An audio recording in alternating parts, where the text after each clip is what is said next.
Now, say my name. The Rolling Bad Podcast. You're goddamn right.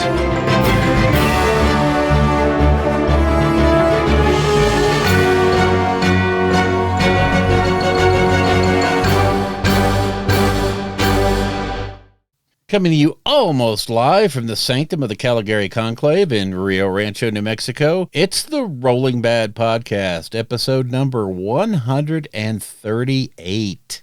It is December 11th, and I'm your host, Bill. Seriously, dude, where did 2022 go? Costello, and with me? All the way from the cracked planet of Cadia from the Segmentum Obscurum is Joshua. That's right, Cadia stands, alt. I wonder what you've been doing. Just a little obsessive over it right now. I get it. I understand. It's so fun when all that guard that I had painted in the past is now something I can actually use to some effect, you know? Yeah, I mean, it's kind of a, ooh, this has a tie-in. That's awesome. What? I wonder if they planned that. No, I can't believe. So this is going to be like the wrap-up show probably for the year. I think so. Because if I'm not mistaken, the next time we would record would be Christmas Day. Yeah. I don't think I can pull that one off. Me neither, especially since I'm cooking that day. So, yeah, no. So, yeah, this is going to be our wrap-up for the year as well as the narrative part 2 because the stuff we've got today should fit reasonably quickly. It's just thoughts and background ideas. Oh, I thought you were going to say thoughts and prayers. Okay. Yes, thoughts and prayers to your narrative campaign. No, it's not that bad. Okay, so obviously, happy holidays to everyone and enjoy. Yeah, from all different faiths, creeds, however you celebrate well.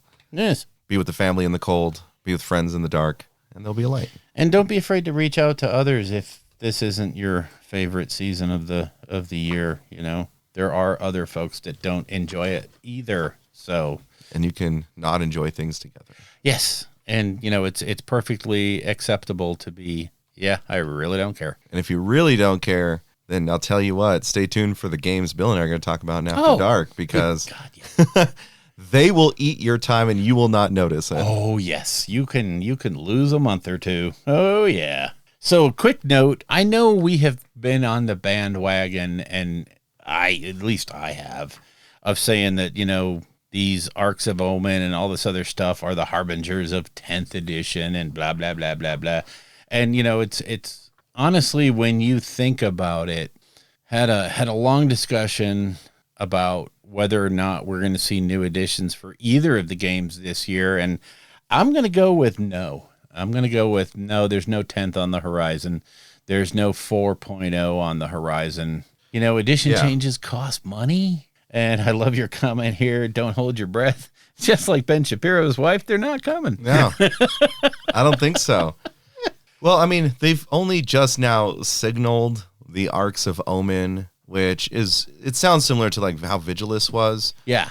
But there's a lot that they have to do, I think, narratively speaking, over the next year, because they just had the major grand narrative. And so all the writers and everyone who was there observing has to gather all that data. And then they're going to develop that, fold it into the storyline. Yep. We already know that they have the next 3 books planned. Yeah. We know that's actually going to change the face of how 40K actually plays, because it's not just going to be battlefield rolls. It's going to be boarding actions, which is going to be significant. And so I think that there's going to be some growing pains in that before they go into a 10th edition. Yeah. And then AOS, I mean, there's still so many tomes that need to be updated. And we're getting like a sign of that to come, you know, with, you know, the roadmap that's out. And we know the next 2 are going to be 2 of my favorites. Yeah. And I think that it's going to be 2024 before we see a significant change. I wouldn't be surprised if it's like end of the year announcement, like new edition on the horizon. Or even, you know, if that some of the rumor mongering I've heard is they're looking for a 10-year run. And when you look at how they're doing the 40K chapter approved and data slates and the handbooks seasonally for AOS, there's a lot of levers you can pull in that arena, and the base games are not bad. There might be, in 40K, there might be some real stratagem glut. Yeah. Luckily, most of them are junk. So honestly, when you realize what you have to pick from as far as those go, it's not as onerous as some people might make it out. You know, I'm on record as not being a fan of this General's Handbook for AOS. I don't like this Galician veteran things. You said it was going to be all about battle line, but all you did was make good battle line better and bad battle line relegated to obscurity. Yeah. So you didn't really help battle line. I think it's a miss. However, we don't have to live with it for that much longer, really. We don't. You know, the beauty of these is, okay, it was a miss. We move on to the next one. And, you know, it's going to keep the game fresh and different and new, and it's going to bust the meta in awesome ways. They're onto a really good formula here, and so I don't expect to see new additions for quite some time. And I'm thinking years, not months. So anyway, that was that. I do want to mention, so I ordered that Sanguinius Collector's Edition copy. Yeah.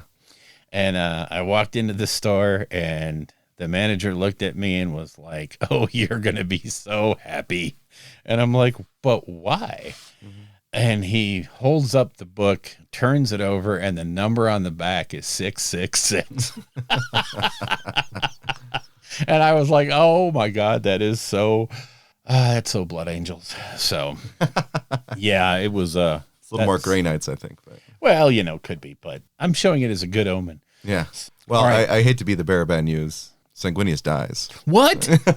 Wait a minute. What? Spoiler. Thanks a lot. Yeah.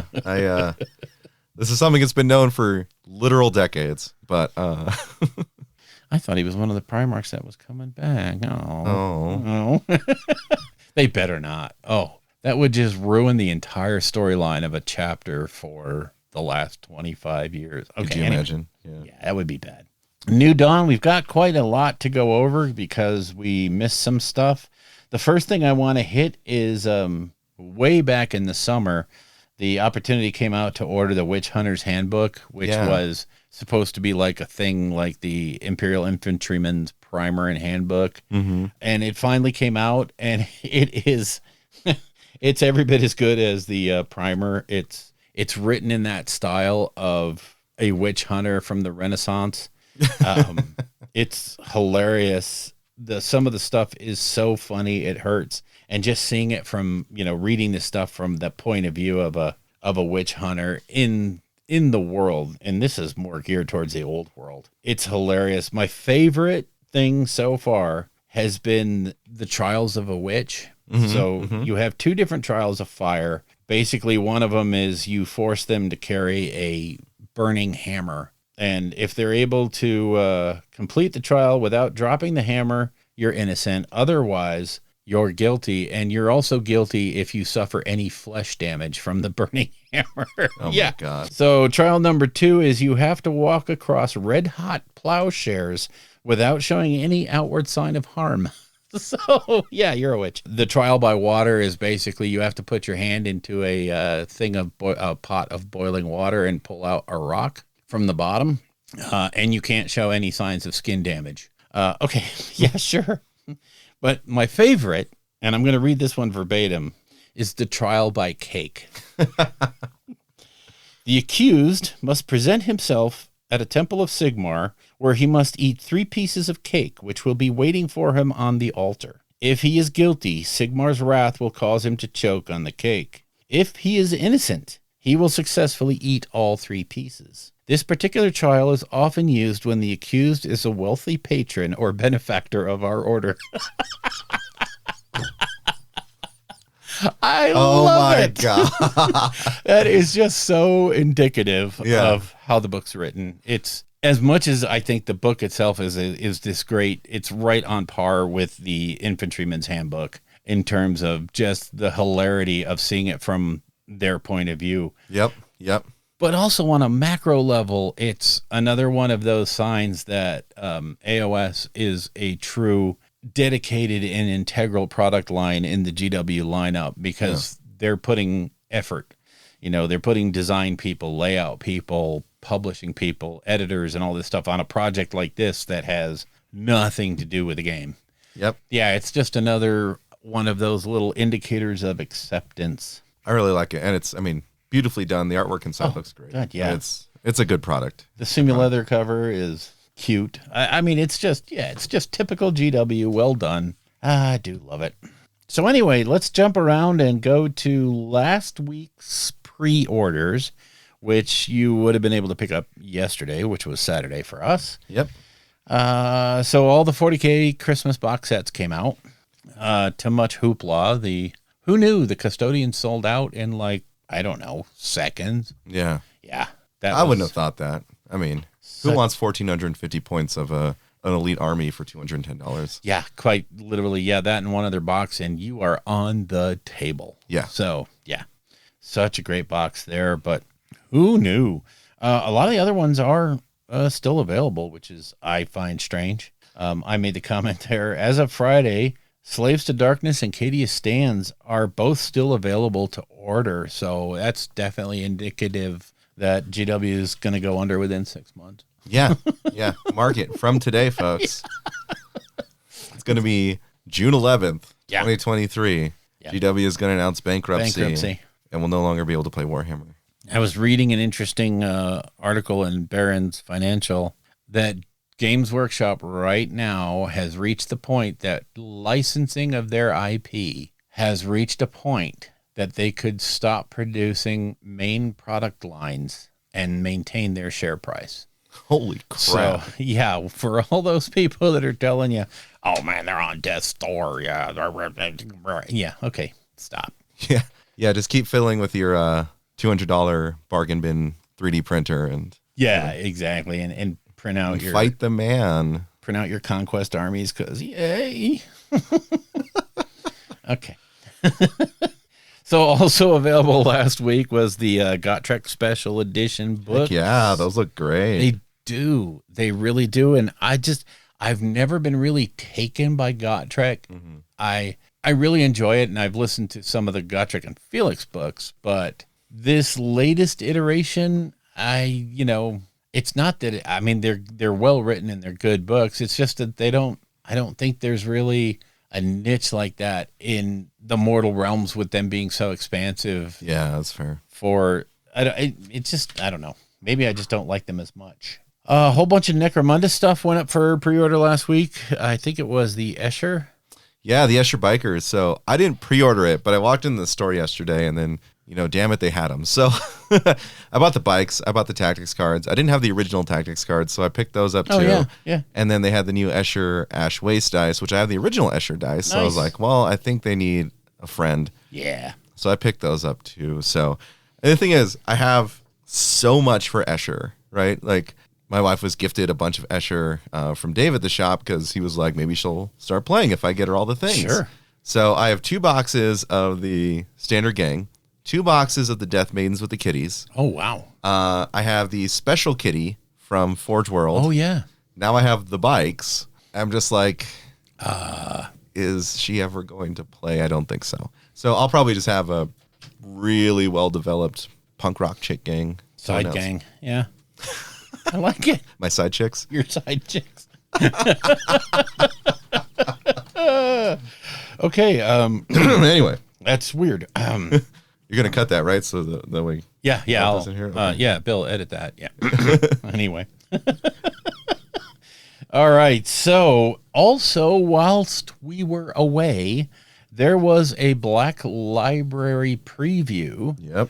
Which a lot of times these do not get the attention that, the actual product release previews get. But to me, they're a huge indicator of where we're going. Yep. And I love the interviews with the authors because, some of the authors are just so rock solid, steady. And hearing how they approach this stuff is, to me, interesting. So in that thing, they announced the Dawn of Fire Iron Kingdom, which is book 5 of the Dawn of Fire series.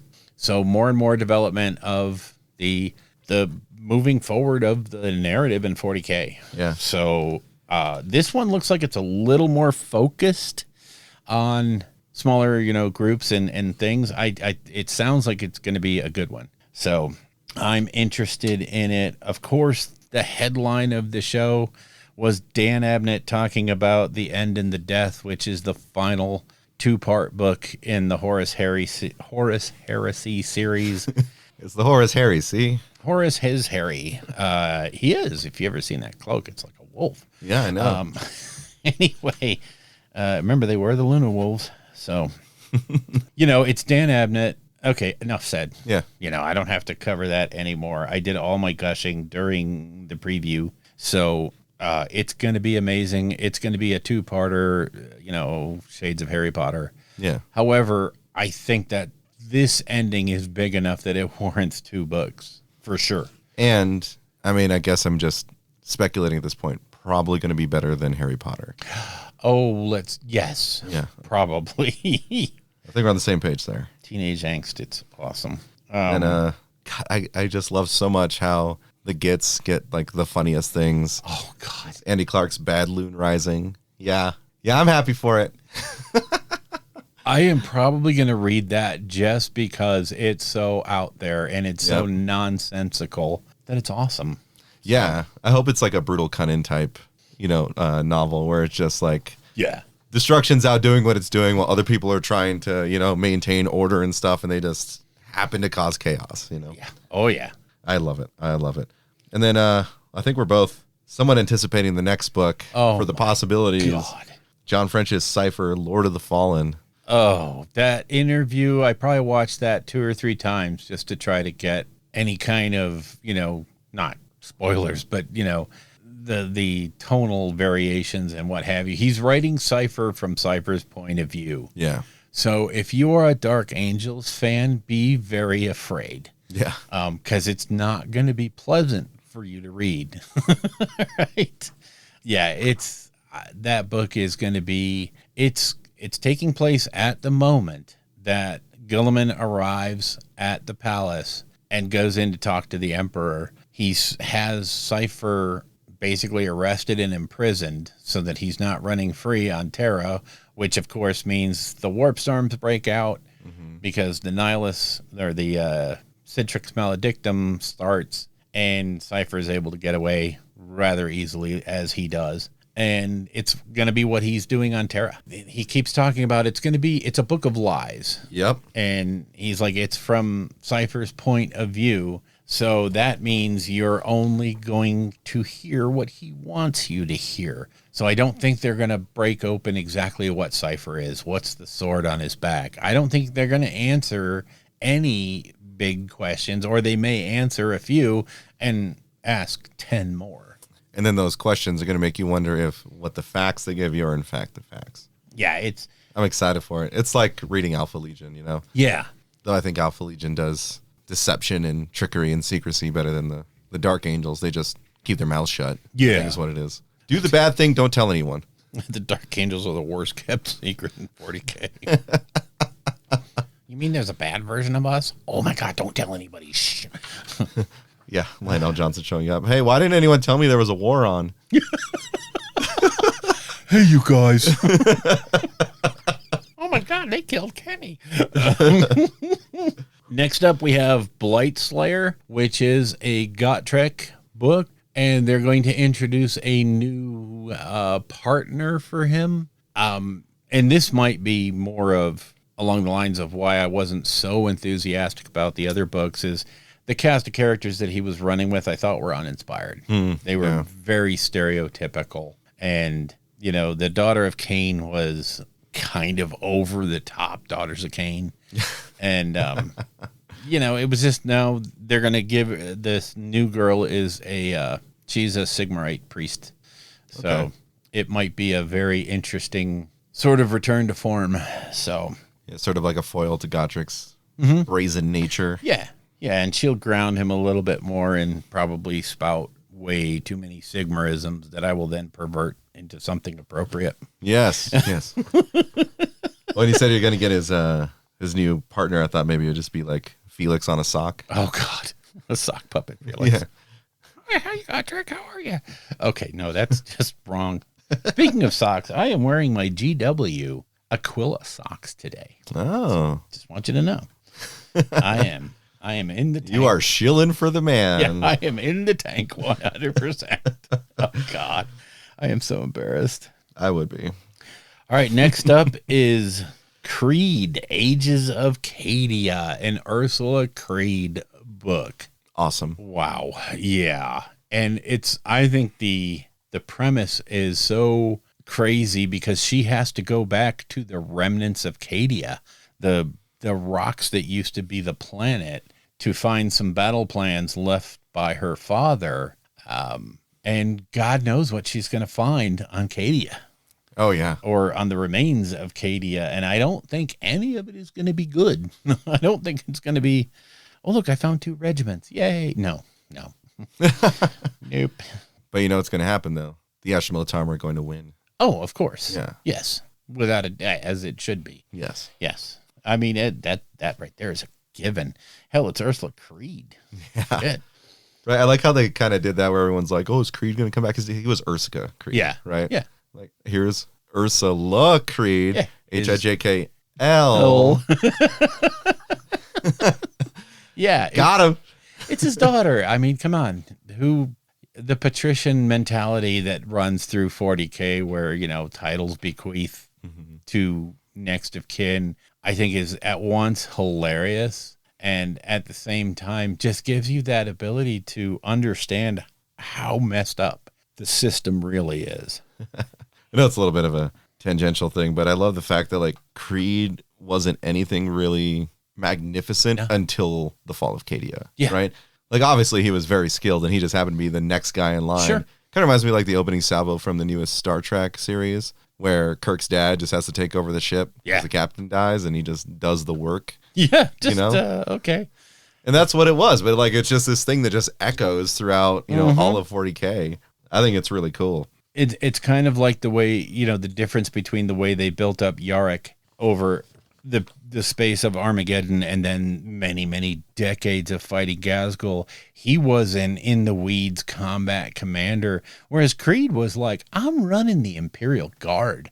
You know, I'm not some amazing hero on the tabletop gonna do stuff. Yarick is the guy that goes out there with his, you know, orc hand and actually does the beefy fighting, or did, because he's dead now too. Maybe. Yeah, just the dichotomy between those two characters and honestly their likability. You know, Yarick was revered by not only his men, but the entire race of orcs believe that he's a god. You know? So it's just, and of course, Creed was like a workaday general. He was the guy trying to make sure Cadia never fell. And I think it's super appropriate that when Cadia broke, he broke. So, and you know, I hate to say it, but I'm really glad these are normal humans. They should not last through thousands of years. I can understand Dante being around for 1,000 years. He's a space marine, but a regular human, even with Rejuvenax and all that, no, kill him off. Let's have somebody new. The Last Volare, another book, a Soulblight Gravelord book. The premise of this one sounded really cool. She's the last scion of this house, Volare, and has to, her father just passed away. And so at the same time that she's got to fight these battles, she's got to put her house in order. So that might be interesting. Always like a strong female character. You Yeah. know? Probably why I'm drawn to like the Minka Lentz novels. I would be drawn to Ursula Creed. Yeah. Right. Just a little foreshadowing After Dark. Ursula Creed is ridiculous in the game right now. Oh, Holy crap. yeah. Oh, Right, anyway. my gosh. But as well, she should be. I mean, she's like, you know, almost Morven Ball level, although not on the tabletop, but Yeah. close. Speaking of strong female characters, there's also the Pilgrims of Fire Adeptus Sororitas new series. Oh, a new series. Yep. So jazzed for that one. Yeah, this one's going to be, I think, another hit, another good one. Yep. So. I agree. And then also they announced kind of in passing that they're going to do an Armageddon Collector's Edition. Awesome. Which I can say the day that goes for pre-order, get the hell out of my way. Because if you're anywhere near the kiosk, I will hunt you down. I will kill you. Bill's been practicing his hip shots and he can hit knees. Yeah. Like it's his job. Exactly. I will have a baseball bat with me that day. And then they said they're going to do more Siege of Terra maps. Of course, because why not? They take $25 to produce and they sell them for $50. I'm all over that. Yeah. So that was the preview. It was a really good, I think it was a good preview. And it kind of gives you the idea of where things are going, where some of these different storylines are headed. So, yeah. I mean, I like a lot. One thing I could say, we're definitely a more AOS focused channel in the show proper. Not a lot about how the AOS storyline is going to be progressing right now. Nope. So I definitely want to see more of that come out maybe this next year. I'm hoping that, who knows, they might do something really like clever, like Bad Loon Rising, like parlays into like this crazy event that occurs, you know. Yep. Just been a while since we had something, but we know that 40K is going to be a main focus with Arcs of Omen dropping. So I don't think we're going to have a Broken Realms, you know, anytime soon. Yeah. But I would imagine a first quarter is going to be dominated by the 40K, and we're going to get our battle tomes that were promised, but I don't think we'll see a lot of movement until the second quarter. yeah. So, but that's for another segment. So this week's pre-orders are, well, let me see. We're leading into Christmas. So do you think anything huge is good? No. No. If you missed the Battle for Osgiliath box set, super pre-order, you can now pre-order it normally. And that you can also order the rules manual and some other different units and what have you. For Horus Heresy, the Scorpius missile tank is coming out. Yes, signed me up for one. At least one. Yeah, at least one, but I got one. Warhammer Underworlds is bringing out Grinkrak's Loon Court, now with 100% more squig on a stick. Right? The model you never thought you wanted, but now that it is, you know you need it. Exactly. I mean, they have just so much character and all the little Gloomspite gets warbands. Yeah. I'm pretty excited for that. And they also come with the Fearsome Fortress Rivals deck is coming out too. So, you know, if you're the guy who likes a little bit of miniatures and a lot of card, Yeah. it's time to play. And, you know, those Rivals decks are great for when I want to sit down with Pam and play Underworlds. She's not going to build a deck. She's not going to sit there and go through every one of my cards and go, oh, is this one in the current set? Blah, blah, blah. I would like, no. It's like we bust out the Rivals decks. Boom. We are done. Yep. Let's move along. Dunskies. Yeah. And it just makes it super easy. And it's, you know, if she ever gets to the point to where she wants to wrap her head completely around it, okay, fine. Great. I've got everything squared away for you. So. Look through these thousands of cards and hundreds now that they've got the seasons going. But yeah, it can get confusing, and there's still some weird interactions with cards, but yeah, depending on what version you're playing. Kill Team Tac Ops card pack. I thought this was more like the cards for 40K where you draw your scenario and that kind of thing. Nope. What is that? What was that one called? Something of War, whatever. Open War. Open War. Yeah. Which is awesome. Like if you want real quick pickup games, you know. Yeah. Like I think that's honestly the best way to do it. Yeah. Hands down, in my opinion, best way to do it. It's not like, oh, let's go and try and find this one that maybe favors mine. It's like, nope, draw your cards. Pop. Here's the battle plan. Pop, right? Which is maybe, I think, a little more narrative in a way, too, because it's like you never know what battlefield you're going to walk onto necessarily. And, you know, you can steal the idea from Legion or, you know, a few other games, and you can deal out 3 scenario cards, 3 setup cards, 3 twist cards, and then you can roll off to see who goes first, and each person vetoes 1 card so that you end up with something that is playable by both sides. Yeah. So, I mean, there's all kinds of things you can do with the open war setups and all that. It's just, yes, firm proponent. But yeah, definitely the TAC Ops cards. I watched an unboxing video from one of the channels that gets those early. And the guy was like, think chapter approved, think General's Handbook. These are the new missions that are going to be in competitive Kill Team. Okay. These are official. This is the new way to play going forward. So if you are seriously into Kill Team competitive or even just narrative with a competitive bent, these are required pretty much. Get them. Yeah, and they're cheap. So it's not like they're really crushing you. Okay, so also the Techno-Archaeologist came out for Mechanicum. Wow. AdMech. Hard words. That was a surprise to me. I wasn't aware that it was coming and kind of looked at his little write-up and was like, ooh, that guy sounds like he might be cool. Isn't that the guy from Blackstone Fortress? I think so, yeah. Yeah, because I mean, I remember using him in one of my lists when I was playing back near the beginning of 9th with AdMech. And it was just kind of annoying that like his model wasn't readily available. But it's a cool model. I would love for them to just release all the freaking characters from Blackstone Fortress, even if it's individual, if it's in a pack again, because they had that brief pack where you could get them. Yeah. And then it just faded into obscurity.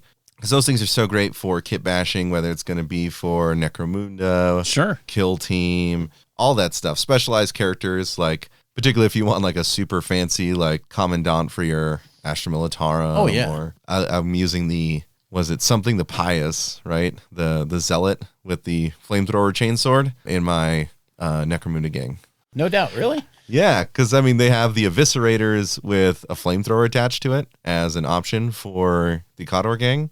I was like, wow, okay. Look who's got a flamethrower attached to a two-handed chainsword. Huh. Oh. Wow, that's kind of cool. Who would have thought? Yeah, so they're just so kit bashable and they're so cool. Sure, I love it. It's definitely one of the things I think they could have had that run go out a little longer, but we'll see. We will see. Yeah. All right, that's kind of all the new stuff, and we ran a little longer, but who knows? Let's take a quick break, figure out what we're going to do next. All right. Make sure you join us tonight for the news at 11. Okay, as the lady just said, the news at 11, and it's a slow news day. It's got to be expected this close to Christmas. They're not looking to push any new product. They're just trying to sell out what they just released. And we know right after the new year, we're going to get bombarded with new product. Yeah, prepare for an ugly January, and probably that means the either Christmas Day pre-orders or maybe even the New Year's pre-order will be, or Christmas Eve, New Year's Eve. But yeah, for this week, it's light.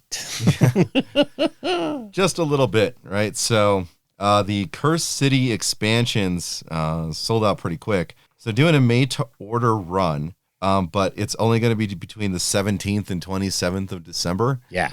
So if you missed out on it and you super want it, then you got a little bit of a window. You got a window, yep. And they're made to order, so prepare for like probably 3 to 6 months delay to get them. So so don't expect your campaign to proceeding forward 2 weeks from when you order it. Though I have seen it happen quicker. They did the made to order Archeon and I had it within a week. Yeah, so it's kind of weird. Yeah. Then going to Horus Heresy, we got the Ultramarines Mark III shoulder pads, as well as the Mark IV and Mark III torsos and helmets. Mark III helmets. Yay. Right? So all that. We got Mark III shoulder pads for Thousand Suns and Sentence.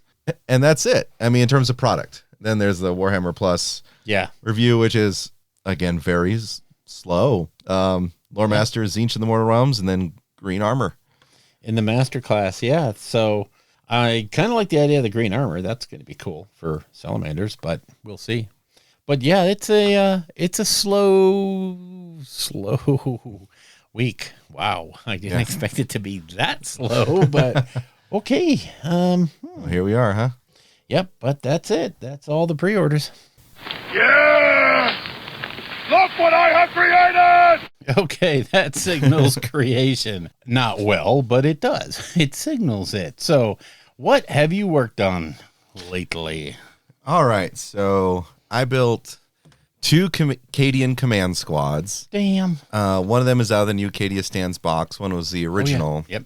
My estimation is I probably used 2 in some lists, so I wanted to make sure I had both. Plus the new one, if you look carefully at the heads you can use, you can make them all female. So I have my all female command. My stupid joke for that is it's Lady Ann's Cadian command squad. Also known as the Ladians. I knew you were going to go there. You felt it coming, right? I did. So I built 2 of those. I painted 2.5 of the models out of the 10. But I did build and paint Nork Deadog as a possible attaché. Yeah. I did find aftermarket, or sorry, a 3D sculpt for a sort of, not a female Ogryn necessarily. She's more like a She-Hulk with a machine gun on her shoulder. She just has slung over. And I was like, yeah, I just want to make sure I have an all-female command. And so I'll of course throw a few GW bits on there just to make sure. But put the entrenching tool and you're done. You just have the maul attached to her hip, and then the slab shield's more like a shoulder pad because she's actually bigger than the Ogryn. Then I built a Scout Sentinel, one of the original ones. I haven't put the new kit together yet. Then I finished painting a Lehman Russ with Vanquisher Cannon and a Lehman Russ with Battle Cannon. So I got those two finished up. I didn't put this on the list, but technically I did finish my Plasma Executioner Commander because I had to dirty up the treads a bit. So, yeah, I mean, I think the theme is very apparent in what I've been working on. Could be. More After Dark there. But I haven't been painting as much as I want to. And I found a very, I'm not going to say simple paint scheme, but very easy to paint scheme for them. Yeah. I'm keeping them in sort of like muted grays, sort of ashy color, just because of the sort of narrative I'm building around the army itself, where it's just a bunch of like stretched too thin, former Cadian, mostly just mix of Ashen Militarum, because I will have some Krieg in there too. Yeah. That just, they get whatever they can get. Sure. So they call them the Reclaimers Legion. And it's sort of like they're on more of like the fringe world. So it's like, yeah, we just killed a bunch of Gene Stealer cults. We literally just need to repurpose that Lehman Russ. Like, I don't care. Rip the iconography off. Do whatever. We just need it because we have no other resources. Yes. Here's some spray cans. Paint it. Right? Yeah. So, yeah, that's the thing I'm going with. And that's what I've been working on so far. Nice. I will say I do get a week off from work the last week of the year because I have a trial the week right before Christmas. But the last week of the year, my district attorney's just like, yeah, you get a week off. Nice. Just because, I think you should. Good. I'm like, all right, that's fantastic. So my goal is to at least build and prime all of my Leagues of Votann for my new Army New Year. Nice. And I got a monumental task ahead of me, but I'm excited for it. But that's sort of a preview of what's to come. So next time we have a creation discussion, I imagine it's going to be mostly LOV. So nice. Very nice. What'd you do, Bill? Okay, so I got the Middle-earth box, the Battle for Osgiliath box from the original early super pre-order thing. So got that all built. I primed my half of it. Pam's got the orcs and the troll. She's going to work on those. I'm going to do the Forces of Gondor. So mine are all built and painted and primed. Going to probably start painting on them today or this week. Try to get them knocked out so we can start doing Middle-earth games. Seems like something fun. I built a novitiate kill team squad. Cool. So, yeah, I have to get another box of novitiates because I need a second purgator. Mm-hmm. And I want some of the other, just to have on the roster. I want the other two that you can't build. Yeah. The Condemner, I think, and the Relic. Yes, that thing. So just to be able to have them, and then I'll probably build some of them as just regular militants just to pad out the 20. There you go. You can still only take 9, but hey, that's fine. But quite literally that may go on the back burner because I've got to just focus down now on sprucing up the terrain I have and building some new stuff for LVO, and making sure that I'm absolutely ready for that. So my creation, I think over the holidays is going to be nothing but terrain. Yeah. So I have a lot of stuff to build. I want to get all the Warcry stuff built because that's super, it'll fill up boards and it's easy. So. And it looks great. Yeah, it's such good stuff. Yeah. So mostly that's what I will be doing is focusing on the LVO terrain. But I do want to start working on my sisters. So.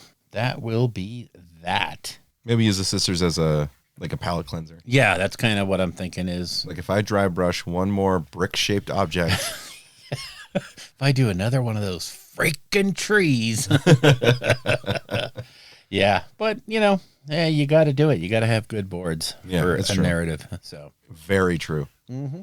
Something we may even talk a little bit about later. Yes. But hey. All right. Segue. Whoops. Whoop. All right. So for battle. You want to go first or second? Mine's quick. I'll just dump it real quick. I've not played any actual tabletop games just because of my work schedule and everything. Yeah, there's that.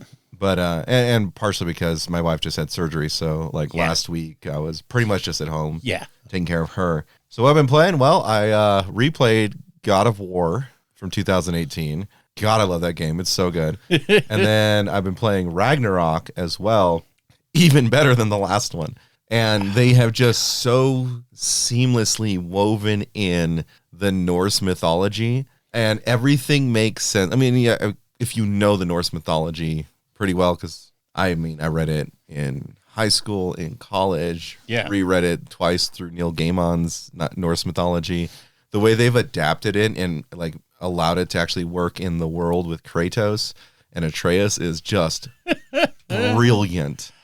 Brilliant. Man. Combat system is fun. You fight like just everything that you think you would, seeing the stories of like Surtur and how he becomes, Ragnarok itself and Fenrir. And then, when you find out who Loki is, it's really interesting. Like it is so cool. Nonstop fun.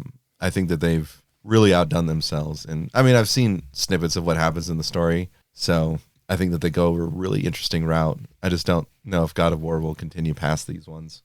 But and on top of that, I've been playing Darktide. Like last night, I sat down and started up playing Darktide. It's like, I'll play a few games and then I'll get painting so I can finish up this first command squad. And then it was like 9:30 and I started playing at like 4. And I was like, holy crap. Yeah. I remember eating dinner at one point while I was playing. But like that game just sucks you in because it's like you get goals that you want, right? Yeah. It's not just like, you build your trust level, like you don't level up yourself. Right. All your armor is cosmetic. We talked about that before. But like, I just trying to get the money to get the next cool weapon. Of course. Right. And it's all done in game. So I'm not spending money on it, Like the money you spend gets you cosmetic stuff. It doesn't get you any like actual boon in the game. It's not pay to win. Thank God. And it's actually relatively cheap for cosmetic stuff compared to some other games. So you got to play it, Bill. I'm sorry. Yes, I know. I'll rant more in After Dark. But yes, we're going to cover that one because that's a thing on my list, and I have to avoid it as much as possible because I know what I'm like.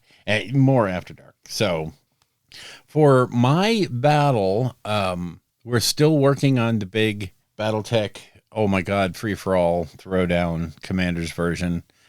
Still ironing out, times and dates and what to bring. And I had to paint up a whole bunch of new stuff because I was told that I needed to bring 3 lances of assault mechs, and I didn't quite have what I wanted. So I had to get some painting done.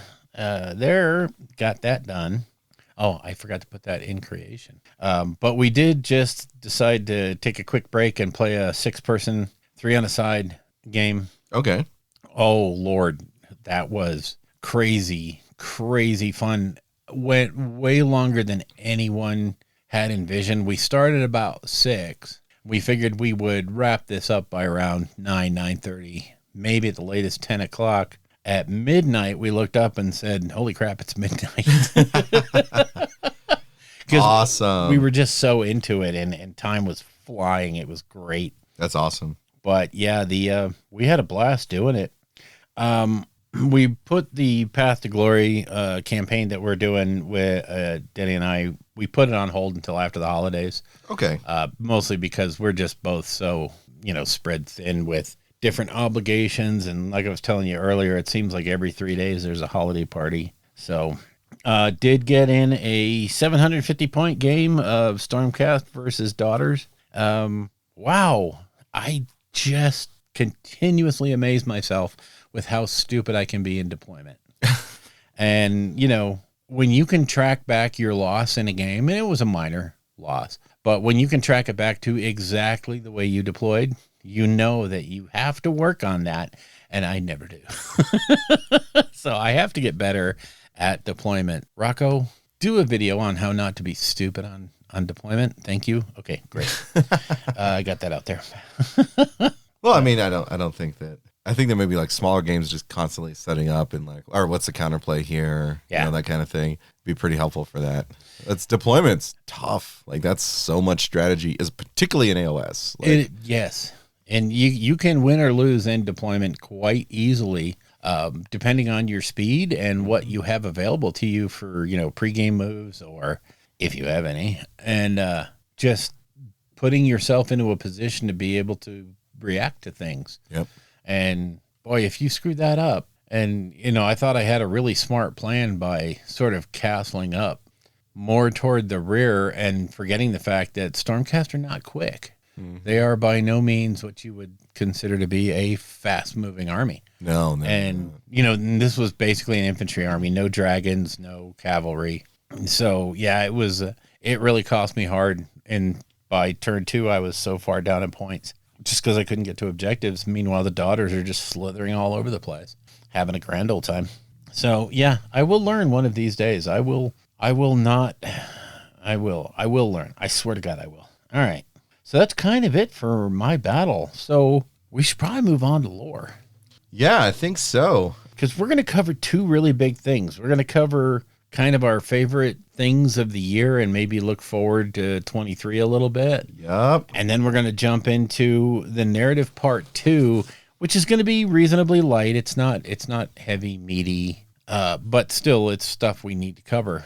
So let's jump out with, you want to do your favorites of the year first? Or you want Sure. me? Okay. I think the way we kind of like set all this out is that we like look towards what was our favorite thing in 40K, favorite thing in AOS, were there particular box sets in each one that we liked? What was a big miss, right? And so that's sort of our phase of the year, and then we'll give our call outs for what we want to see coming up. So for me, my big 40K was, for me, it was a tie between Leagues of Votann and the Astra Militarum. Yeah. So Leagues of Votann I've ranted about too many times here, so I'm going to do it again. So I just love the aesthetic. I love just how everything looks and feels. I'll talk about my big miss at the end of this, but it's just aesthetically, I love looking at it. Yeah. I love painting it. The textures and shapes and everything are absolutely fantastic. So I love that. But then also I had all that Astra Militarum from, editions past. Yeah. And now I'm like looking at it, I'm like, this is so fun. And it's cool to think that they did such good work in the codex that the guard are actually viable, and if not, really competitive. Yes. Right. And it's not just like, there's particular units that are super powerful, such as like the Khazarkin. But the standard Cadian shock troop with double plasma and a Vox, you just like stack those and like good luck. Yeah. Like 65 points for 10 dudes, 2 plasma. Like, you don't care if they blow up. Plus, they're Cadians, so 6s to hit. Yeah. Create another hit. And if you're born soldiers, 6s to hit, auto wound. So that whole thing where, the las guns didn't do anything because you could never wound with them. Yeah, wrong. Well, now they're actually pretty darn good. Yes. So I just love seeing how they really combined the guard too. Yes. So it's not just I play Cadian, I play Scion. Yes. It's literally a soup of things, which is really, when you read the lore and stuff, how they actually kind of work. It's not just, the Vostoyans right here, the Valhallans over here, and they never interact. These are not the days of yore where you could do things like that. This is Guilliman's Imperium. Yep. You're going to get thrown in with whatever, and regiments are going to be made up of whatever. And especially since, they broke Cadia. Yeah. So all those Cadians are, if you want to think about it realistically, unless your entire regiment was off world, very few of them are going to be intact. Yeah. Enough to say, hey, I'm just pure Cadia. Yep. You're going to be taking whatever you can and whatever you can find, because there's just so many holes that have to be filled in the 40K world. And, things are going to be shoved into those holes in the dam. So, yeah. Not to toot my own horn too much, but my concept for the Reclaimers Legion came before that, before I even knew what was going to happen with the Codex. So I thought that was, it's really fun. And I think it's narratively appropriate. Heck yeah. Which I absolutely love. My big call out for AOS this year is another tie between the Fireslayer's Path to Glory and the Beasts of Chaos White Dwarf update. How did I not know that was coming? Two things, all right? And I think they kind of speak towards design in a similar way. So the Fireslayer's Path to Glory, how many times, every time we talk about a new Path to Glory, we're like, well, it's not Fireslayers. Exactly. Right? Does it compare to Fireslayers?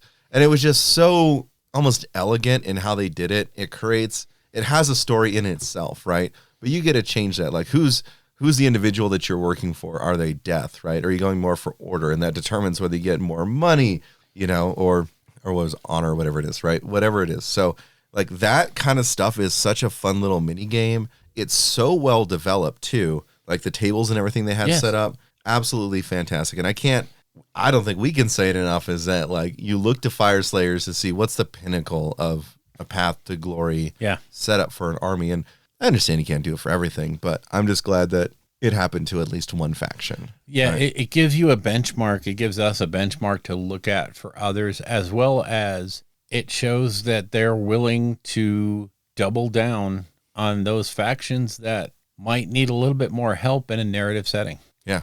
Especially when you think, the Fire Slayers are in the hands of a really good general are going to be really good on the table. Mm-hmm. However, not every player that wants to play narratively is going to know that sequence of when to do this once per battle thing and this once per battle thing. So they may struggle a little bit in games where they're not piloted by a top player. Yeah. And that path to glory more than makes up. And it gives you room to make a mistake in a game. Mm-hmm. And that to me is, why is the Daughters of Cain path to glory not that good? Well, because they're a lot more forgiving on the table. Oh, yeah. And you can do a lot more winning with them without having to buff them up with an inflated path to glory. If they had a path to glory that was this nuts and provided that many opportunities, they'd be broken. Oh, 100%. So, yep, I agree, 100%. What about the beasts? So we talked about it. I mean, I know that everyone's looking at like Meta Watch. I mean, like Beasts of Chaos are just dominating right now, which good. 57% win increase. There was a time they were there above 60, right? Yeah. And I think awesome, because Beasts of Chaos had fallen to the wayside. It was like the trash of the trash factions. And now it is just so powerful. And it was an elegant change, as we talked about before, that did that. Yes. And the reason why I picked that out as like a top for me is because it was so elegant. Like the army was almost there. Yes. Right? And what did they have to do? Let's tweak this Hearthstone just a little bit. Yep. Let's go ahead and get some rend. Yeah. Right? Next thing you know, that little change has skyrocketed this army. Right? Yes. And when you have a very well-developed army in a system, it's those subtle little changes that can make or break them. Yeah. Right? We talked a little bit about with Ogors. Right? Mm-hmm. They had just subtle changes to their battle tome, and I mean, it's not so subtle with the Iron Blaster, but it's a little in your face, right? But their ability to shill out mortal wounds is ridiculous, And so that's what I really like is when design is already there, and it's like, you know what? Let's do this little tweak, and boom! Next thing you know, I'm not saying beasts are easy to play, but those who are playing them capitalize on what they have now. Yes. Right. And I think that it makes the army fun again. Yeah. I think that it really shows if you take the time, you may not get 100% right immediately. Sure. But small tweaks can get it to exactly where it needs to be. And I think that's what they did with Beast of Chaos. Yeah, they really nailed it. That was such I think it's part of the effect of Matt Rose being there and concentrating all of his efforts on achieving that, that fat middle balance, that let's have that, 45 to 55% win rate. And how do we do that without stupid points changes or crazy battle tome updates? We can do it by just tweaking this little thing. We can pull this little lever and see how it goes. Yeah. And I say, thank God for that guy. He's really, really making it work. Mm-hmm. And I love the way, in recent days, the changes that we've seen, especially like the last 40K data slate that, even they've come out and said was pretty, we didn't do everything we wanted to do. But again, I'd much rather see them be gradual rather than, the old days with the Nerf hammer. Yeah. And you just basically take and invalidate an entire book. I mean, they did that. We'll get to that in the big miss. Yeah, there you go. Go ahead. Keep moving. So box set, I mean, no, it's not technically 40K, but the Horus Heresy box set, I think you'll agree on this one, Bill, was just out of this world. Forget it. Yeah. I mean, the amount of plastic you get. Beyond the value. Yeah. What it does for you is bring you fully into a new game system in one purchase, right? And it wasn't like that one-time buy. Like that box is available anytime you want it. Yes. It's $200 for way too much plastic. Yeah. You get the book, you get everything you need in a single go. Yes. And I think that's brilliant. It is. Then you get to customize your stuff from there, but it's such a good product that I just don't see anything else that really compared. Nope. Like our number twos are probably like, I mean, they're not a close number two, I don't think. Right. My number two for that would have been the new Kill Team when it brought it Into the Dark. Yeah. Right? Okay. Into the Dark. Yeah. Yeah.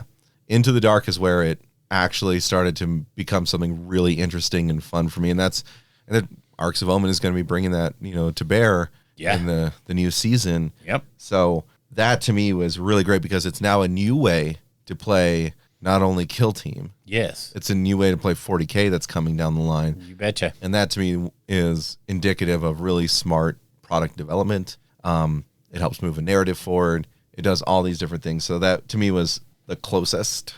Yeah, and this is basically where GW is going. Earlier when we were talking about no edition change really in the near future, what they're concentrating on now is modes of play, different modes. If you want to play standard 40K ITC, go for it.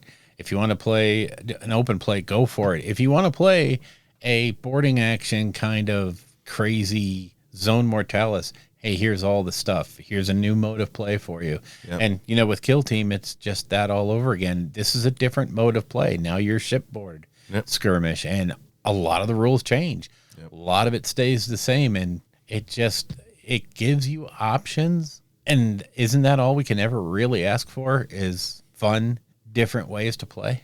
Yeah, and I think there's a cool little just general development on how you can play these games because you could have your Kill Team. I bought a box of troops, right? Mm-hmm. Well, there's your Kill Team. Yeah. Right? So go ahead and play your Kill Team. Then, all right, I was able to get a few more troops and things like that. All right, cool. So now we're doing boarding actions, right? You don't have any vehicles built up. It's still just troops, a few characters. All right, we're getting there. Oh, man, I was finally able to add that Torox Prime to my Tempest Scions, but I can't bring it inside. Well, put it on the battlefield. Yeah, maybe I'll just play 40K with it. So I think that's a very smart mode of development. I think AOS could borrow from that as well. So as far as Age of Sigmar box sets, I'll be honest, none of them grabbed me this year. Not really, no. They're all pretty okay. Nothing stuck out to me. Not even the Battle Forces, right? So, I mean, I guess that was kind of a miss for me, but like not the big miss that I'll be talking about. I really wish we had seen more of these boxes. Maybe we'll get some better dual boxes coming out this next year. Probably with, the signature fig in them, Maybe that's where they'll get the Beast of Chaos guy out, Yeah, maybe. Because, actually you could do Beast of Chaos versus Gloomspite. Oh, yeah. Chaos versus Destruction, new models. Yeah, I'm here for that. But anyway, my big miss was the Leagues of Votann nerf. I'm shocked. I am so irritated by that. Like, how could you have this in development, announce it like, this is so great. It's all over Warhammer community articles, right? Everyone's talking about how, like, this is going to be pretty powerful. And then you have a whole bunch of people that presumably live in their mother's basements and have nothing better to do than comment on YouTube channels and get so whiny before a box or before a full product line is even released that they get the company to renege on it, right? Like that, the big miss there is more of how GW folded, right? To this pressure. And I frankly think we should have seen more data on it, right? If we look at the new Guard and their Born Soldier mechanic, it's the same thing, right? It's the same thing. So are they going to get nerfed and now Guard don't play anywhere near what they were supposed to do before? Like, is that what's going to happen? Because then you might as well just like relegate Kazrakin to the bin after that point, right? It invalidates entire strategies, entire armies and things like that. It's not that Votann isn't doing good.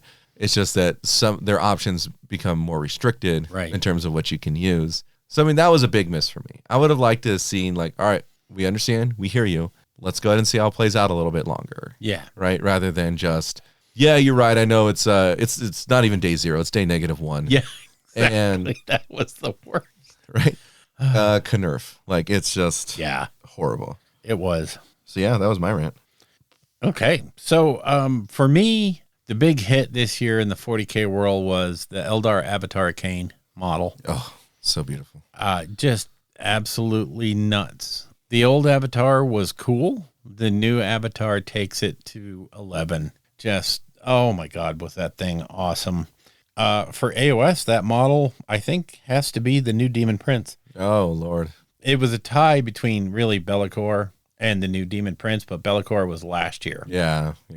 The new Demon Prince, I think, is just the new evocative, wow, that's a Demon Prince. Holy Jeebus. So, yeah, that I had to give the nod to that one. My box set was also Horus Heresy. Just the incredible value of that box is hands down the best one they've ever done. Ever. And, I mean, just for pure weight, if you will, but the price per point, all that stuff, you can't really compare that across game systems. Yeah. But what you get with the 4 complete squads that are completely manageable, you can build them any way you want. It's not like, oh, you're going to build 10 single pose and the squads are going to be this, this, and that. No, you build what you want. And then you add on to it with the reasonably priced upgrade kits. Yep. That are not, the upgrade kits themselves are, there's enough to equip that box with those weapons. Yes. So it's not like, oh, I'm going to give you 2 flamers and 2 plasma guns and 2. No, you can make that box work with 1 or 2 of those boxes. Yeah. And you can customize any fact. It's just brilliant the way they ran that out there. Of course, my number 2 there was Cadia Stands. That box was just bonkers good. For AOS, it's simple. The release of the year for me was Night Haunt. What? No. Yeah. No. Yeah. And the box, even though it took me like 47 months to get, was the Arena of Shades, with the Night Haunt stuff in it. I mean, yes, I actually had the stuff from the box from separate sources before I ever got the box. Yeah. Thank you, GW Shipping. But that doesn't mean the box itself wasn't bonkers good. Oh, yeah. For the Night Haunt player. So, yeah, that to me was the hit of the year, was the Night Haunt book coming out and making all of Night Haunt really, really good. Yes. And not forcing you into 1 or 2 builds or having to take the giant to have any hitting power. Yeah. Let's make Hexwraith great again. Okay, yeah, we did. So, yeah, that was the hit. Of course, my big miss for a slightly different reason was Leagues of Votann. And the reason for me that it's a miss is simply the idea that through all this playtesting, through all this workup, nobody once sat back and said, this is a mechanic that is bonkers and it's going to be not well received by anyone that isn't going to play the faction. And you basically came out and you forced this schism into the community of there's 2 people that are going to play Leagues of Votann. There's the person that just wants their squats. And then there's the person that just wants to whack. And unfortunately, you basically cast everybody that bought it into one of those 2 groups. And your response to that was to simply pull the rug out from under the faction and what you said their particular thing was going to be. And in so doing, you basically invalidated several of the units that came out in the original box, as well as units that hadn't even come out yet, weren't even released, just basically were relegated to, what's the point of playing those? They're too expensive for what they do. Mm-hmm.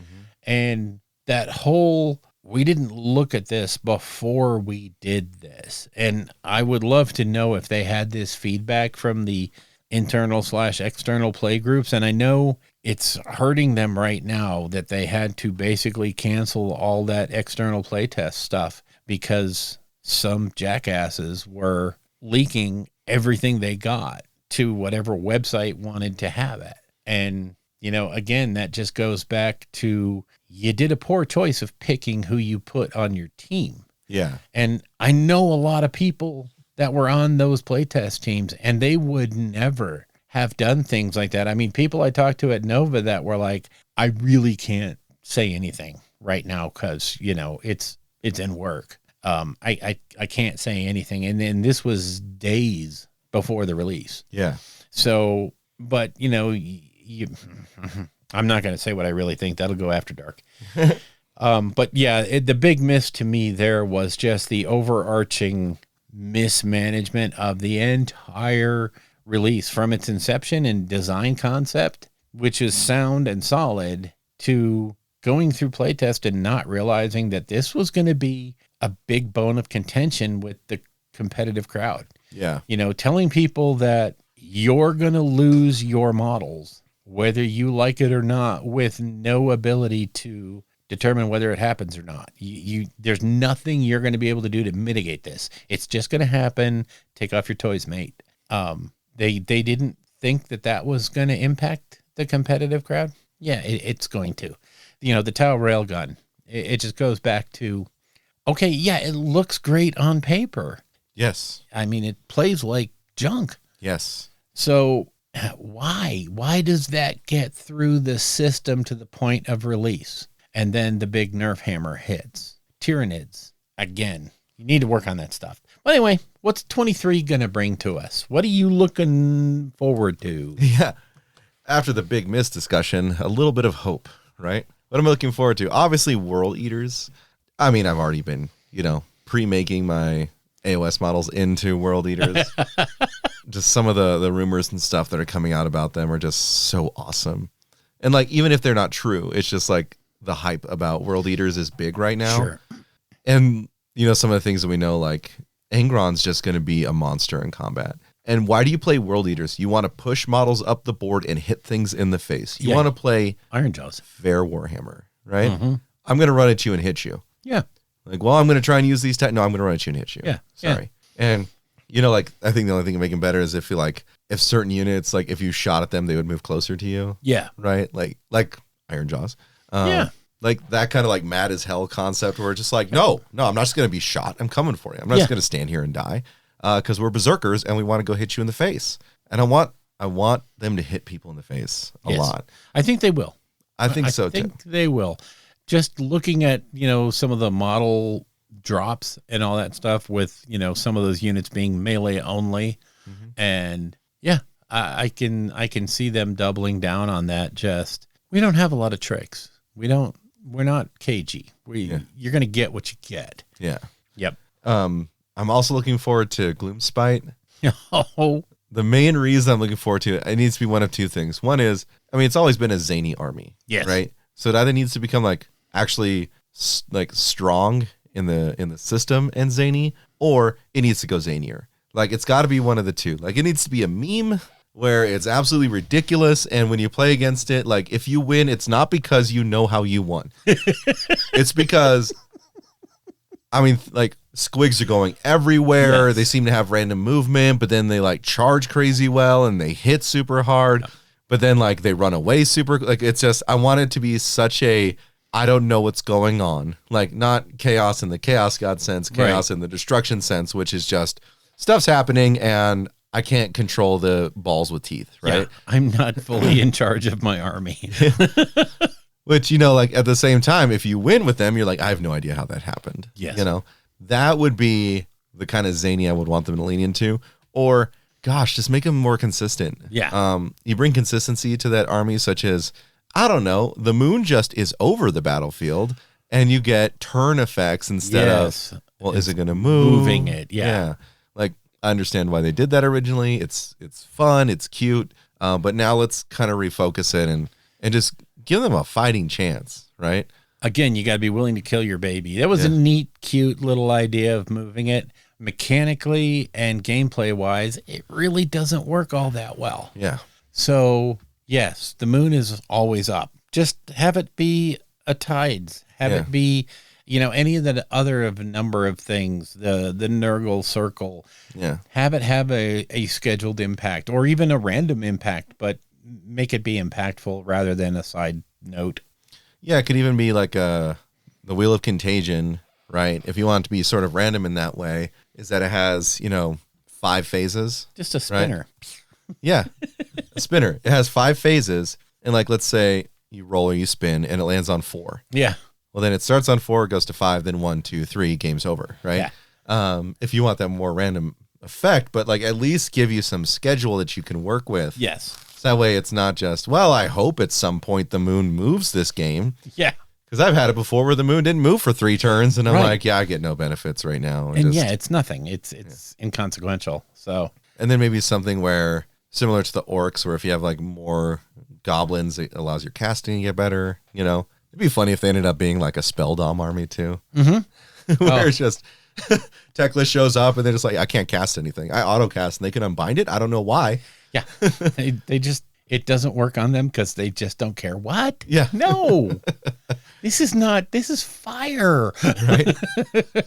Oh God, they're poking us again. Like it needs to be fun and zany. That's one of the big things I'm looking forward to. Also, White Scars. I would love to see more White Scars come into the fold with their supplement in Primark.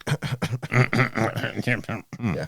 So that's sort of my brief wish list. My wish list is going to be, I want to see version, I don't know what, of the either Curse City or Blackstone Fortress. I want to see the next game in that series come out and be good and be available, to everyone that wants it. Yeah. Something on that order, some different crazy way to play a different kind of fun game. I want to see them take and move AOS forward a little bit in the lore. I know they did a great job with the 5 books, and the thing we had with Nagash and Teclis was amazing, and then it seems to have fallen by the wayside. I haven't seen much else on that. Mm-hmm. Let's start moving things around. Let's start shuffling. Let's alter the power structure a little bit. Okay. This is macro level stuff. I'm not saying on the board Nagash has to die. I'm just saying, let's see some changes in the story that we can then bandy about and talk about and give us content for. Give us something to discuss. I would really like to see a new General's Handbook where the season of war isn't so focused on minutia that it has the opportunity to be such a big miss as this one was. And again, my own humble opinion, I'm going to say it. I think this is a crap battle tome. You didn't do anything for battle line. Yeah. What you did was you made the good battle line great and the marginal battle line non-existent. Yeah. So it's not a thing. It's not fun. It's not great. Okay. Put that in your learning thing and move along. And, let's have a battle pack that comes out and has, I don't know, something maybe a little bit more generic. And, please don't keep doubling down on these formations. And, the same way that 40K 7th and 8th went down this pathway of these different formations just became nuts. Let's avoid that. Yeah. Let's not do that. In the 40K world, I think you've already charted out the course. I think these Arcs of Omen and these new different modes of play are going to be amazeballs. How about some of that for AOS? Yep. How about the systems are not so different that you can't use that same mentality? What about giving us a dungeon crawl? Yes, please. What about, just easy mechanics that you can encapsulate in a small module release that give us a different way to approach a game? Maybe 2,000 points isn't the only point level to play at. Maybe 1,000 point lists should be something crazy and fun. I don't know. It's just, that's what I want to see. I just want to see some movement from the norm, from the scheduled. We know Gloomspite are going to be crazy. We kind of know what the books are coming out, and this is the year that we should really finish out all the books into AOS 3.0. Yeah. And now's the time when you can start exploring the edges. Yeah. You can start, kind of figuring out where and what we're going to be doing going forward. The edition is very, very good. This basic rule set is very solid, very solid. It's only the battle packs that are kind of making it a little weird for people. And, concentrate on that, work on those. That's what I want to see. I can agree with that for sure. And honestly, I have a lot of hope for this year because the trajectory that they're on right now for both major game systems is amazing. And then when you roll in the fact that Blood Bowl is getting refreshed every few X's, months, what have you, White Dwarf is kicking it every month. Yep. Every game system is getting enough to keep the interest going in it. Just keep doing that. All of that and more. Give me more. Yeah, I mean, there's so much coming down the pike, and so many games too, like video games. They're helping drum up the love for it. Blood Bowl 3 launches in February of next year. Yeah. Space Marine 2, we just saw the gameplay trailer drop. Right, there's so much happening right now, projecting us forward. Plus, the notoriety that's getting with celebrities who are actually announcing that they actually enjoy playing this game. Like, I think that sky's the limit. If they weren't going to go bankrupt in 6 months. So yeah, if only they were going to be around a little longer. Yeah, this would be great. So, I mean, June of next year is when we'll officially become the BattleTech/Infinity podcast. That's right. But for now, we'll hold out hope. Yeah. That, maybe Barron's was right. They might pull it back from the brink. Okay, anyway. All right, so there goes the year in review and 2023. So let's jump into narrative, shall we? Yeah. Where there's a whip, there's a way. Where there's a whip, there's a way. Okay, so this is going to be part 2. And what we're going to talk about here is an overarching theme and then resources. The reason I said this isn't going to take too long is because we're not going to sit there and drone on and on and on about resources. We're going to give you some ideas. And from those ideas, you're going to be able to go down the rabbit hole of amazingness that is the interwebs and the people that populate it. And no, the internet isn't all bad, and it's not all porn, nor is it all memes, Josh. Your Facebook. God. Yeah, just mostly memes. Sometimes I laugh. So I wanted to talk about a theme for your narrative campaign. Yes, very important. Yeah, regardless of whether it's a weekend one-shot or if it's going to be an ongoing 3 or 4 month deal, I need you, I want you, I implore you to have an overarching theme, even if it's just a rough sketch in your head. But have a theme for what your narrative is going to be. And there's a lot of really good reasons why you want to do that. Not the least of which is you want to ground your players into the story. People that play narratively love to take what they're given and expand on it. Yep. If you don't have a theme, they're going to go off half-cocked. Yep. They're not going to know where the boundaries are. And I will use Matt and Justin's Nova narrative as an example of this. Their theme, the entire thing is set in the world that they've been using for their narrative for ages.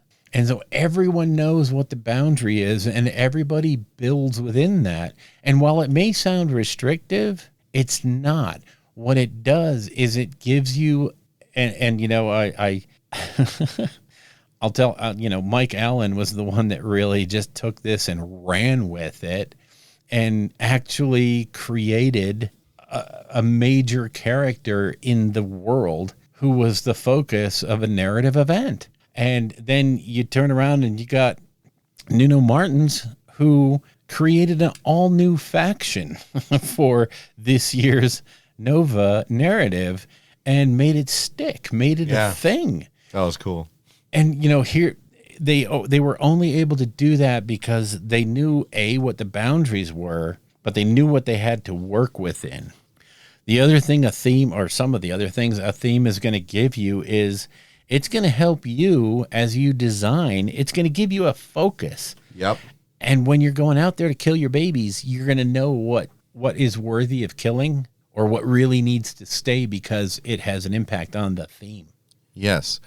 I mean, this is important in any narrative, not just gaming narratives, but in narratives in life when you're speaking to people, if you're writing a story, right? When you are communicating information to people to help them understand or expand upon a particular topic, you have to theme it, right? And so I know this doesn't stick directly to the narrative, but let me kind of explain how I go at it through like my job, right? Sure. So whenever we open a case, right, I get to give an opening statement, whether it was on prosecution or the defense, Yep. right? And this is a chance where they say for me to say what I think the evidence is going to show.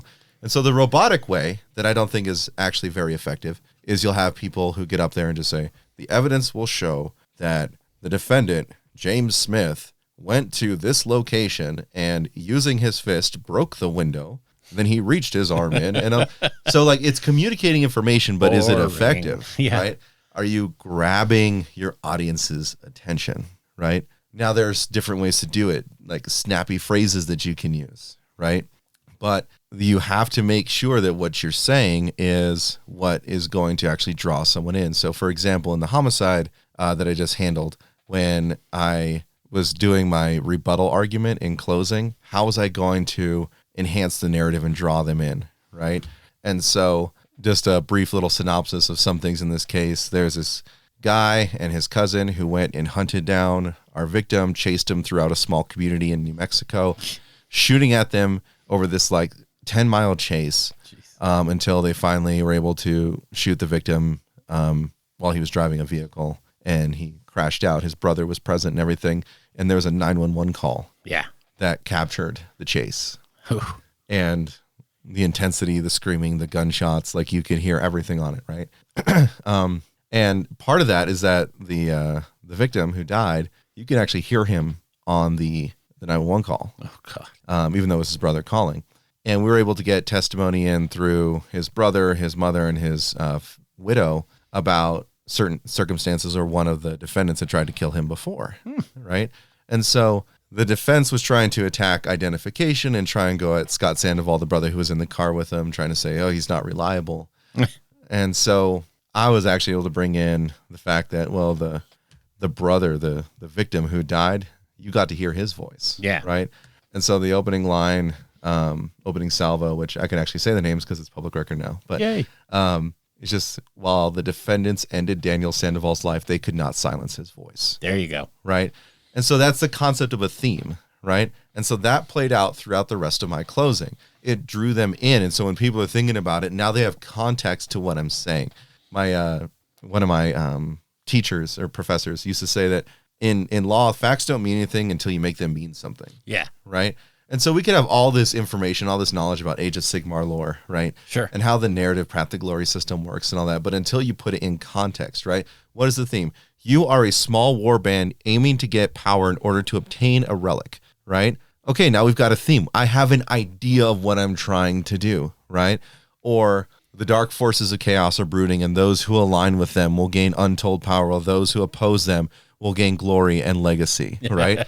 And so that's theme. That is you being able to pull something. I know now that I am situated with a goal and a purpose. Yes. Right. And it really is that simple. I Yep. mean, honestly, we're not talking about you have to have some great Game of Thrones type theme behind your. No, it can be as simple as what you just said. Boom. Chaos is trying to do this. Done. Right. You're done. You could have 4 major warlords within each of the independent factions have decided there would be a contest of champions, and those who strike out and gain the most powerful war band in their respective orders will be able to fight for the goal of champion of the 4. Yep. And like, so it's that kind of stuff, just throwing it out, right? It's really snappy. It's really quick. A theme is not a full-blown narrative written out. Yeah, it doesn't have to be 3 pages. It can be 3 pages. I mean, if you want to do that amount of effort, sure. But it also can be, like you said, it can be just a snippet. Yeah. Well, if you're communicating it to your players, right? Are you going to give them homework? There are some that like homework, right? We talked about the guys who like to crunch the numbers and do all Sure. the things, and they want to make sure it's like, D&D 3.5 with how they develop everything, right? But on average, if you give someone like a 2-line snappy, this is the idea, even if you write on paper, right? Yeah. And then you kind of have like some basic rules after that, that on the top is going to stick with them, right? That's the whole effect of primacy. you want to communicate the most important information first. Yep. And then last, which is recency. But if you have a 4-page, homework assignment for them to read through, right? You're like, oh, all this information's important. I'm telling you right now that the human brain doesn't work that way, right? It's not.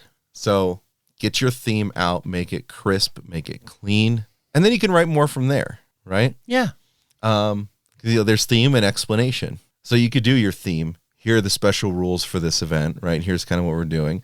Here's my little intro story snippet that encapsulates everything we just talked about. Yep. So that's one way to communicate your theme even further, right? But make sure it grabs them. Yes. Right? If someone would ask you like, oh, what's the theme of the narrative? Like each one of your players should be able to say it without thinking. Yeah. Here's what we're after, or here's what I'm against. Yeah. It's really just that easy. And there's so many things that it does for you that we're covering sort of all around the map here. But one of the biggest thing that your overarching theme is going to give you is it's going to give you clarity for when you have to make decisions on the fly. Yeah. And I'll tell you, as a TO at an event, there are a ton of things that players bring to you that either they want to do or they want to know if it's available, and it could be as simple as, how does this rules interaction work with your particular table that you've set up? Yeah. And if you refer back as you're generating your answer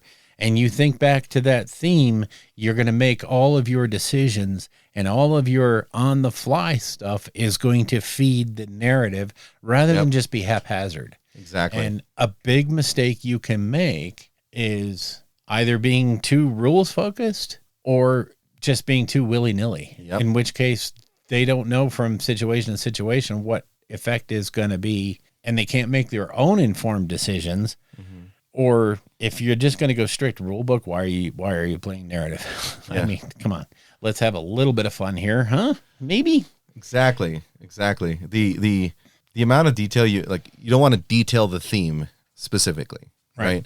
The amount of detail you put into the theme, again, is going to restrict the narrative. And a portion of narrative is being able to adapt to and respond to the games that your players are having. Yes. Right? What are your players doing? Okay, what was the result of this? Well, orcs fought slaves to darkness and barely edged them out, right? But they lost all their orcs, right? They won on points or whatever it was from the scenario, Okay. Well, how does that affect it? Well, certainly, the orcs are backed off in a way, and so they're going to take a time to lick their wounds before they come back even angrier than before.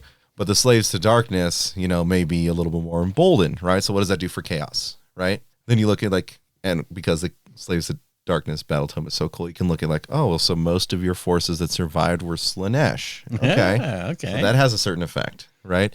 So that allows you to be, again, you don't want to be willy-nilly and just, yeah, whatever, man, just what does your book say? Yeah. But you don't want to be so restricted. You want to be able to move, you want to be flexible. And keeping in mind that it's the player's narrative as much as it is yours. Yep. And your theme is going to give you that grounding for maybe putting a limitation in here or there, or maybe saying, no, do what you want. As long as it's within this parameter, go for it. I don't care. Mm-hmm. And you're allowing them to have the agency that they need to be able to create on their own. Exactly. And, I think the biggest thing through all of this that you're going to hear is never forget that it's their narrative too. Yep. It's not just yours. If you're there telling a story, you should be DMing a role-playing game. Correct. Not running a narrative event for lots of people. If you're a narcissist who's obsessed with their own power and intelligence, then DM a game. No.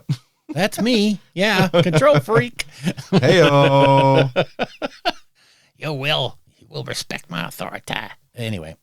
So moving on to the last of the things that we're going to talk about for part 2 is the resources. And the key here is don't ever reinvent the wheel. I mean, be as creative as you want. You don't have to steal from anybody, but honestly, using tried and true things that have already worked once or twice or 10 times, it's just easier. Yes. And it takes some of that workload off of you. I plan to steal quite a bit of what I learned at Nova for the LVO. Mm-hmm.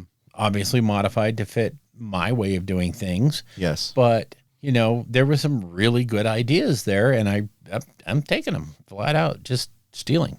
So, but to just give you an idea of resources that are available to you as you work on a narrative campaign or any campaign, really. Yeah. Number one, hands down, without a doubt, the We Are the Neon website Yes. it's your one-stop shop for so many different resources and packs and just ideas that have worked, ideas that have failed, as well as a sounding board for getting together on the Discord with other Yes. TOs and going, hey, does anybody think this will work? Yeah. No, it failed. I tried it. It's not. Oh, okay, cool. I won't do that.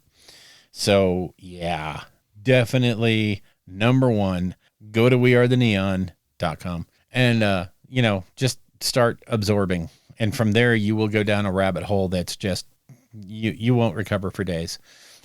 Literally. The internet's awesome. Other places that you can get amazing both themes and systems. White Dwarf. Yeah.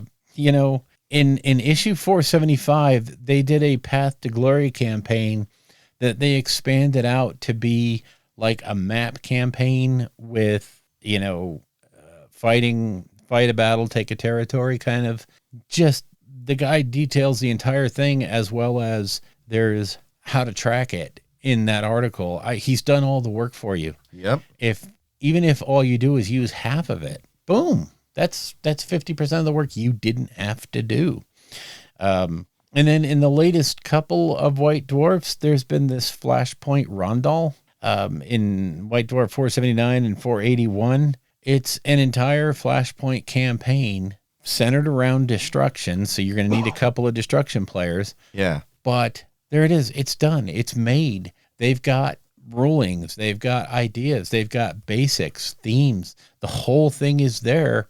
And you can either lift it as is and have a good time with it, or just take the bits and pieces that you want. Another place I'll point you is go to the Animosity Campaign website. If you want to see a narrative that has gone absolutely nuts for several years, ongoing, and you want to get ideas, go to the Animosity Campaign website. Oh, yeah. And just suck up all those ideas. And again, it has an incredibly active Discord where you can get feedback, you can get thoughts, you can get ideas. So huge. And then just, keep in mind, the rest of these resources are just, you're going to have to pick and choose what you want, and don't be too leery of them. But, movies, TV shows, novels, different things like that. They all have different themes and ideas that you can pick up. One of the things I also talk about is AD&D settings are great for giving you snippets and ideas of a really cool narrative campaign. Don't close your mind to what some of these other things, Star Wars Legion campaigns are pretty amazing, and you just have to change the setting. That's all. Yep. Another huge resource, if you have access to the original 5 AOS books, the books that came out just as the game dropped. Oh yeah.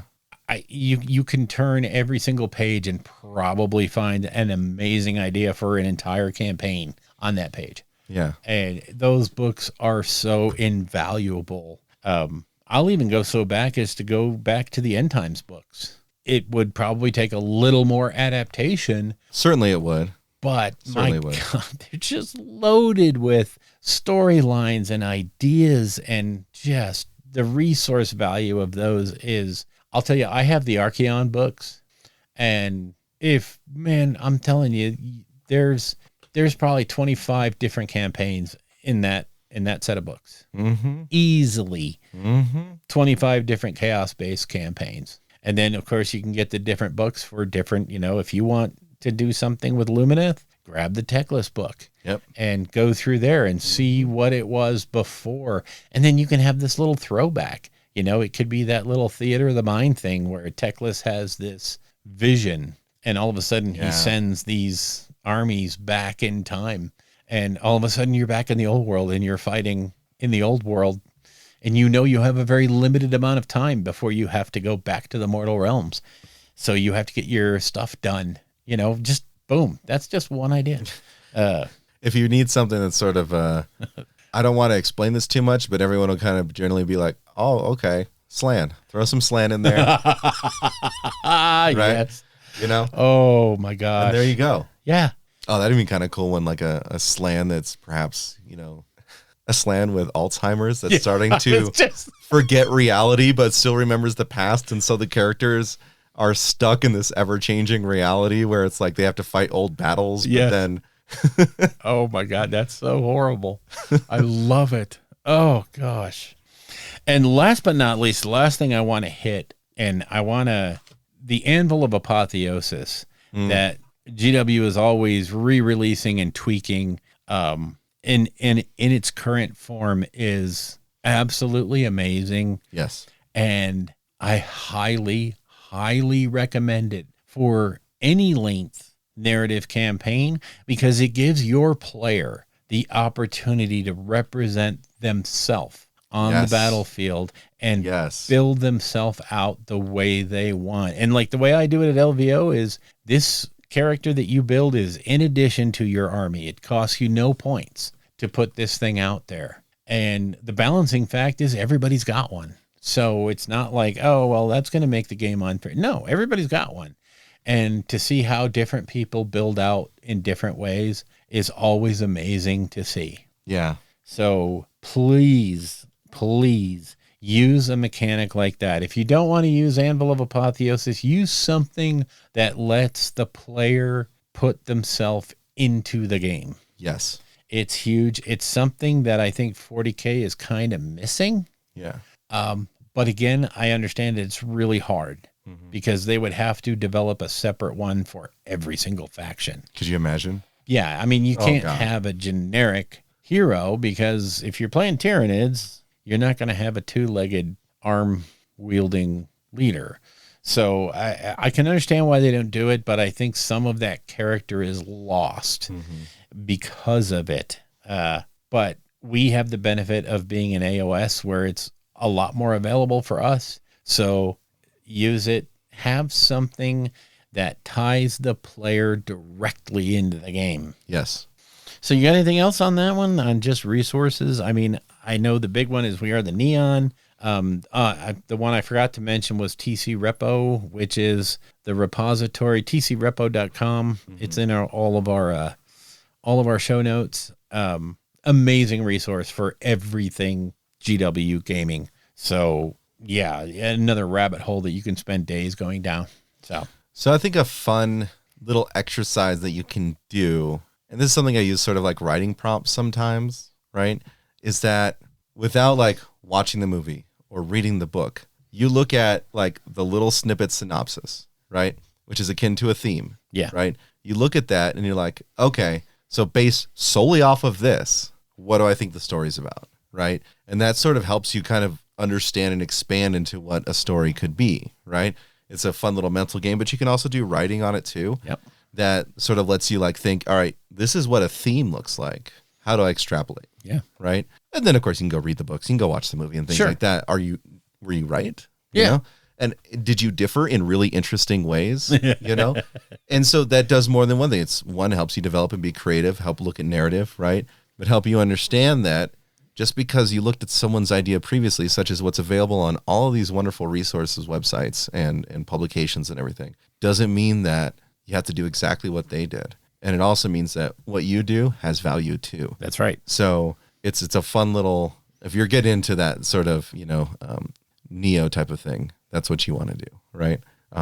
It's a lot of this is really fun because it's a lot of like creativity and mind games and like your own mental games, right? Just trying to figure out what you're going to do with things. Have some fun. I'd say go through and like write out like, boom, 5 themes, for possible, narratives. Just pop. Don't look at anything else. Just write them all down. Boom, boom, boom. Right? Then look at these websites. See, all right, do any of these like battle plans or anything like this really fit into my theme? What can I do with this? And that's going to help you be creative, right? Because one battle plan might fit into a theme differently than the other theme, right?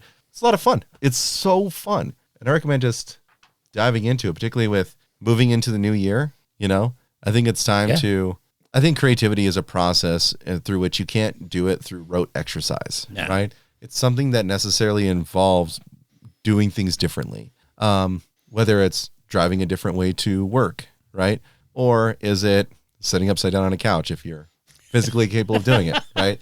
Like it's all those things that let you see from a different perspective, you know?